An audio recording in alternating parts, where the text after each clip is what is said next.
Não interessa se alguém goste ou não aceite, ou entorte a cara, ou fique com raiva, ou fique desanimado com a sua vitória. Tem gente que fica assim, tem gente que passa mal quando vê Deus te dando vitória. E eu quero te dizer, a você que está aqui me ouvindo nesse exato momento, é Deus fazendo isso na sua vida.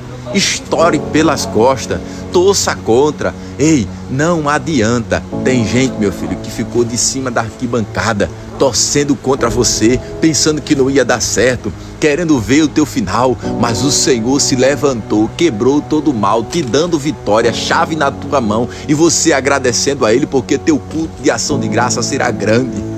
Tu vai fechar a rua, vaso. Toma posse dessa palavra. É o Deus de Israel fazendo isso na sua vida, porque Ele viu que você soube esperar, paciente. Ei, Deus é fiel e Ele te presenteará neste dia de hoje. E tu entendeu? Tu é inteligente.